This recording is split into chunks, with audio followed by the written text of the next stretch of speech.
Masalah sholawat, kesimpulannya terkait dengan sholawat di luar sholat itu memang tidak ada aturan yang baku menurut riwayat-riwayat yang paten bahwa harus begitu. Tidak ada.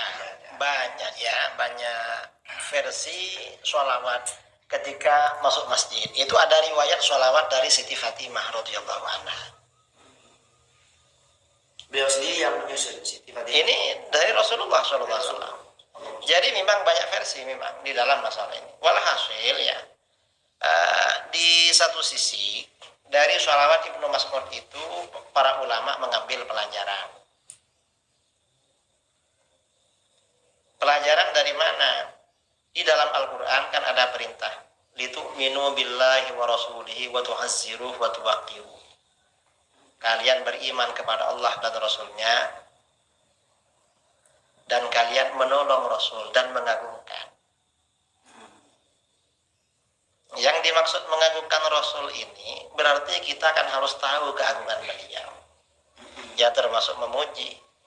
Karena ini kita ini wajib mengagungkan, maka Abdullah bin Mas'ud, Sayyidina Ali dan sahabat yang lain mencontohkan gimana menyusun sholawat. Di dalam narasinya itu, di dalam redaksinya ada narasi yang menggambarkan keagungan Rasulullah SAW. Jadi begitu. Karenanya para ulama berlomba-lomba menyusun sholawat. Ada sholawat nariyah, ada sholawat fatih, sholawat tibil qulub, dan lain sebagainya. Nah, narasi-narasi yang ada di sholawat itu kan sebenarnya gambaran keagungan Rasulullah SAW. Dan itu dasar-dasarnya Al-Quran dan Hadis. Sebagian saudara-saudara kita yang suka membid'ahkan menganggap itu bid'ah dan syirik. Padahal gak syirik itu.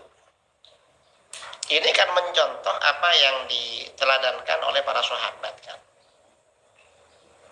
Dan ini para ulama kita yang menyusun sholawat yang berbeda-beda itu pahalanya besar. Karena mereka masuk dalam hadis man sanna fil Islam sunnatan hasanatan. Itu sunnah hasanah para sahabat. Ini termasuk sholawatnya Imam Syafi'i ya. Ini diriwayatkan pertama kali dalam kitab yang agak lama menyebut sholawat ini Ibnu Qayyim al-Jauziyah. Imam Ibnu Qayyim al-Jauziyah punya kitab berjudul Jala'ul Afham fi sholati wassalam ala khairil anam. Nah, ada muridnya Imam Syafi'i bermimpi setelah Imam Syafi'i wafat. Ditanya, gimana keadaan sampean? Saya diampuni oleh Allah. Kenapa diampuni? Karena sholawat saya yang ada di dalam kitab Ar-Risalah. Akhirnya, dan sholawat yang ada di Ar-Risalah itu tidak maksur, susunan beliau sendiri. Dan beliau ulama salaf. Nah, karena sholawat ini Imam Syafi'i bermimpi ya, ada ru'ya manamiyah, diampuni oleh Allah. Akhirnya sholawat Imam Syafi'i yang ada di dalam kitab Ar-Risalah ini diambil ya oleh para ulama-ulama kita menjadi narasi sholawat yang ada di dalam tahlilan. Surah Abdullah Salat Ala asmakhluqatika. Itu kan diambil dari narasi Imam Syafi'i dalam kitab Ar-Risalah. Mengapa? Oh mungkin karena ini. Dan ini Syekh Ibnu Qayyim mengakui itu, tidak mengingkari. Artinya gak apa-apa seperti itu. Dan hatta di mukaddimahnya kitab ya, termasuk kitabnya Syekh Ibnu Taimiyah, kitabnya Syekh Ibnu Qayyim, murid-muridnya, sholawat-sholawatnya gak pakai Ibrahimiyah itu. Mengarang sendiri. Mengapa? Ya karena Rasulullah SAW senang seperti itu. Rasulullah itu senang umatnya yang kreatif itu. Kalau yang suka membid'ahkan itu gak kreatif itu.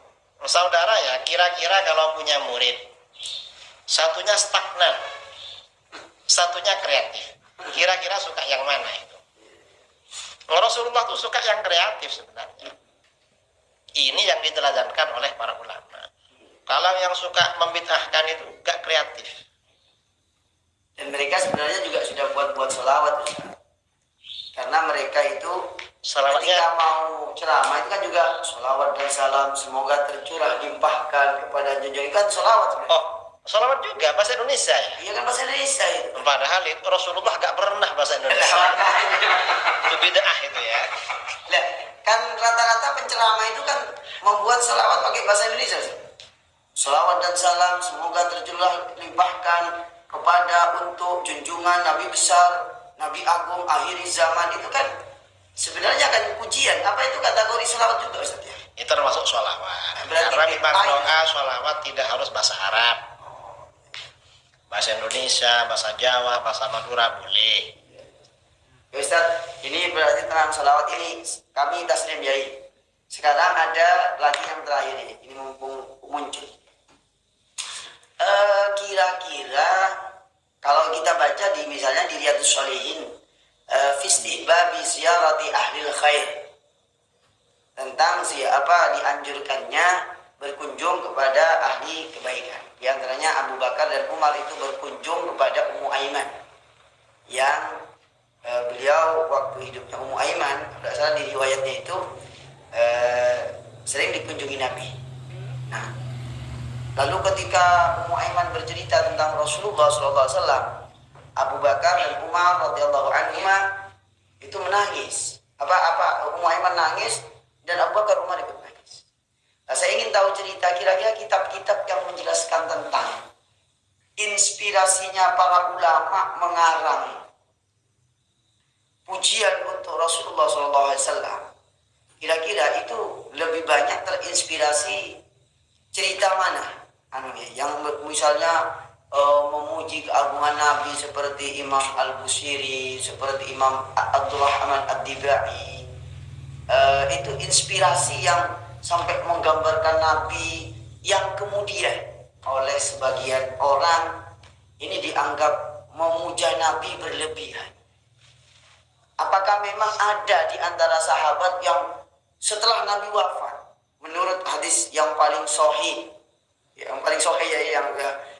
bahwa para sahabat itu ketika memuji Nabi itu sampai menangis, sampai yang ada pernah saya kumpulkan di laptop itu diantaranya Hasan bin Sabit ketika muji Rasulullah SAW. Yang masyhur apakah hampir semua sahabat itu memuji ketika mengingat Rasulullah, menangis dan kemudian terseduh-seduh dan seterusnya ya.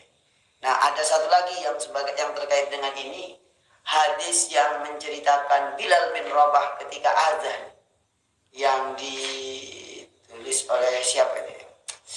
Yang ketika azan berhenti, kemudian menangis karena ikat Rasulullah dan kemudian pulang lagi, tidak ada di Madinah lagi karena selalu ingat Rasulullah sampai nangis. Itu sebenarnya hadis tersebut gimana menurut pandangannya itu? Dan sekaligus dua pertanyaan ya, dua pernyataan penutup. Yang pertama ya, pujian-pujian para ulama kita kepada Rasulullah SAW itu memang apa adanya. Artinya bukan berlebih-lebihan, bukan dibuat-buat. Belum kategori berlebihan? Belum. Dan itu ada dasar-dasarnya. Sebagian itu dari Al-Quran, sebagian dari hadis-hadis. Dan itu bisa dilihat di dalam kitab-kitab syama'il, kitab-kitab khosa'is, atau kitab-kitab sirah yang tebal-tebal. Itu biasanya ada di situ. Seperti kitab Subulul Huda war Rasyad fi sirati khairil ibad. Jadi ada di situ, banyak hadis-hadisnya di situ. Atau misalnya ini kitab apa namanya? Kalau kitab Al-Anwar Al-Muhammadiyah itu? Al-Anwar Al-Muhammadiyah itu kan mutakhir kan? Mutakhir. Itu kan ikhtisar dari kitab Al-Mawahibul Ladunniyah. Al-Mawahibul Ladunniyah, iya. Ini kan ikhtisar. Kalau kitab-kitab yang dulu yang jelas rawinya, yang jelas-jelas rawinya seperti Al-Khosaisul Kubra, Imam Asyuti, atau Subulul Huda war Rasyad yang 12 jilid. Nah, pujian-pujian kepada Rasulullah SAW, baik itu di dalam burdah atau di dalam pujian-pujian yang lain ya, atau yang ada di narasi-narasi maulid Taibai, maulid Barzanji, atau Simtud Duror, atau yang ada di sholawat-sholawat, itu ada dasarnya semua. Para ulama itu dari pengetahuan yang mendalam mereka menyusun seperti itu. Yang mengatakan berlebih-lebihan itu karena kurang mengenal keagungan Rasulullah Shallallahu Alaihi Wasallam, kurang mengenal aja. Itu berarti sekaligus mengurangi nilai mahabbahnya kepada Rasulullah. Ya, kata istilah kita, tak kenal kan tak sayang. Orang tuh kan semakin kenal keindahan seseorang, keagungan seseorang, maka mahabbahnya semakin tinggi, cintanya semakin tinggi. Itu seperti Imam Al-Busiri itu karena cintanya luar biasa, bisa menggambarkan seperti itu, dan ada dasar-dasarnya. Makanya burdahnya Imam Busiri, perawinya rata-rata ahli hadis, para hufat itu perawinya, dan hampir para ulama menulis syarah burdah. Termasuk para ulama ahli hadis ini meriwayatkan burdah dari pengarangnya. Ini kan luar biasa kan. Ya, kalau yang cuma suka mensyirik-syirikkan ya juga mendalam. Yang pertama, yang kedua, masalah hadis Sayyidina Bilal. Sayyidina Bilal itu sebagian ulama itu mengatakan hasan atau sahih.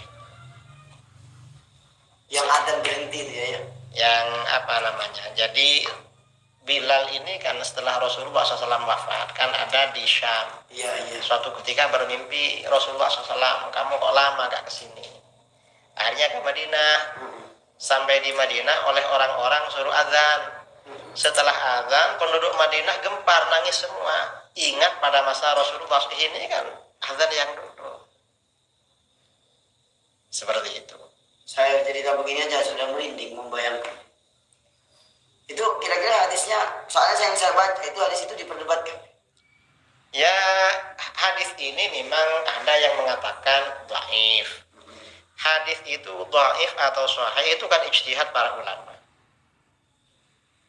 Selama hadis itu tidak mutawatir ya, selama tidak mutawatir, kadang ada yang mengatakan sahih, ada yang mengatakan dhaif. Jadi begitu. Hatta ini ya, hadis dalam Bukhari Muslim. Kalau hadis Bukhari Muslim ini kan kita meyakini sahih.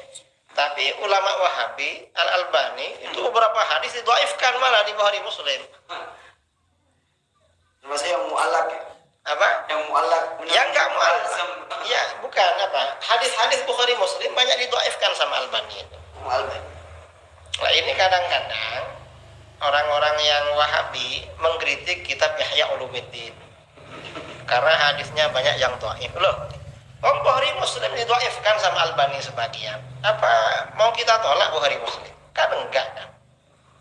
Bahkan kitab Sunan Arba'ah, Abu Dawud, Tirmidzi, Nasai, Ibnu Majah. Yang maudhu itu ada kata para ulama, apa kita tolak? Ya ini ya apa namanya ya, ini masalah kontroversi. Berarti sina'atu mustalahatil hadis itu juga bagian ijtihadiyah ya, pada akhirnya. Ya, ijtihad, termasuk masalah ijtihad, masalah seperti itu. Ya. Dan ini seandainya hadis dari Sayyidina Bilal itu dhaif tetap dipakai. Karena itu kan berkaitan dengan sirah. Kalau masalah sirah manaqib ini memang hadis dhaif, mursal, munqati', mu'dhal itu dipakai semua. Cuma maudhu yang enggak dipakai. Nah, terakhir ini menarik, saya mengumpulkan data-data. Jadi kata Imam Al-Iraqi, wal ya'lamit talibu an-nasiyara yajma'u ma sahha wa ma qad unkira. Orang yang mencari ilmu harus tahu bahwa sirah nabawiyah ini ya memang ada yang sahih, ada yang mungkar, sama-sama dipakai. Terus kata para ulama ya, yang sahih, yang hasan, yang dhaif, yang mursal, yang mu'dhal, yang munqati', pakai semua itu. Sekarang ini yang paling akhir mungkin yaitu tentang Ka'ab al-Ahbar. Ka'bul Ahbar. Iya, Ka'bul Ahbar itu banyak dikutip oleh para ulama. Beliau itu kan Islamnya wa fi riwayatin fi khilafati Umar. Ya. Wa fi riwayatin fi khilafati Abu Bakar. Yang kami catat. Nah, mengambil riwayat-riwayat yang ditulis atau pernyataannya Ka'ab al-Ahbar sendiri. Ini apakah harus melalui seleksi yang ketat sebagaimana kita mengambil periwayatan-periwayatan yang lain, mengingat ya, yang kami baca ya, pernyataan ataupun statement ataupun periwayatan yang ditulis oleh Ka'ab al-Ahbar itu banyak hal-hal yang berhubungan dengan ghaibiyat. Di antaranya di kitab Hasyiatus Shawi ala Tafsiril Jalalain itu diceritakan qala Ka'ab al-Ahbar bahwasanya iblis kana khazinan nar, anak iblis kana khazinal jannata arba'ina sanatan, menjaga surga 40.000 tahun, terus menjaga tawaf haulal arsy 14.000 tahun, lalu menjadi sayyidul karubiyin itu sekian tahun, sekian total ketemu 185.000 tahun. Itu salah satu contoh di Hasyiatus Shawi al-Tafsir. Lalu dikutip oleh Syekh Ihsan Jampes bin Dahlan, Syekh Ihsan bin Dahlan al-Jampesi, itu dikutip juga maktubun fil anajil. Qala Ka'ab al-Ahbar maktubun fil anajil annaman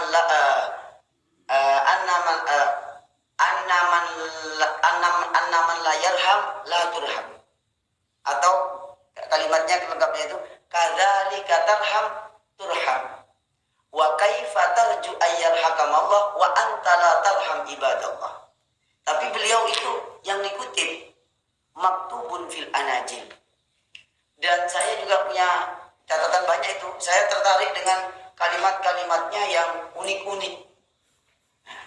Menurut Yai Idrus, sosok Ka'ab al-Ahbar dan sikap kita menerima pernyataan dan riwayatnya itu seperti apa dan harus bagaimana? Pertama, Ka'bul Ahbar ini sebelum Islam ini termasuk ulama ahlul kitab. Yang ahli memang yang banyak kan ya, yang banyak membaca Kitab Injil. Memang kitabnya dulu ketika masih Bani Israel itu. Yang pertama. Dan memang yang kedua, kita akan diperintahkan bertanya pada ahlul kitab. Kalau tidak tahu, fas'alu ahlal dzikri in kuntum la ta'lamun.